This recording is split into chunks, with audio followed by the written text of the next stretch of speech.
भारत सदियों से अलग अलग साधना पद्धतियों के लिए दुनिया भर में प्रसिद्ध रहा है। देश में हर व्यक्ति अपने मन मुताबिक साधना पद्धति चुनने के लिए आजाद है।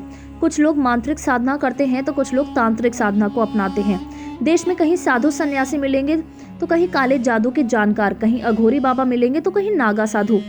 साधक ही नहीं, आम लोग भी इनके पास अपनी समस्याओं का समाधान पाने के लिए पहुंच जाते हैं। आज जानते हैं कि काले जादू, तांत्रिक क्रियाओं और अघोर साधना के साधक देश में कहां-कहां मिलते हैं। कामाख्या देवी मंदिर के बाद वाराणसी के मणिकर्णिका घाट को अघोर तंत्र या काले जादू की साधना का बड़ा केंद्र माना जाता है।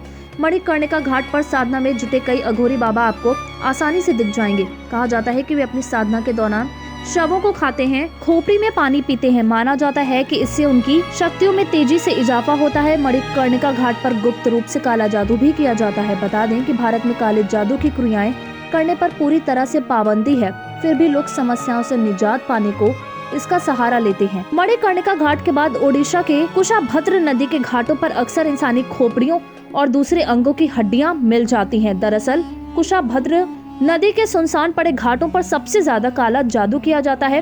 घाटों पर ही नहीं, सुनसान किनारों पर भी अक्सर लोग तांत्रिक और काले जादू की क्रियाएं करते हुए दिख जाते हैं।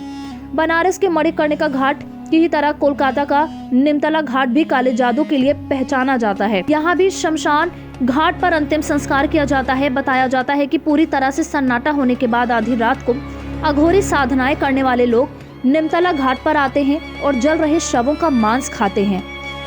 वे यहाँ भोर होने से पहले तक बैठकर साधना करते हैं। असम का मायोंग गांव सदियों से काले जादू के लिए पहचाना जाता है। कहा जाता है कि इस गांव में आने से मुगलों और अंग्रेजों को भी डर लगता था। इस गांव में काले जादू से जुड़ी कई कहानियां सुनाई जाती हैं। इस गांव के ज्यादातर लोग काले जादू में माहिर माने जाते हैं।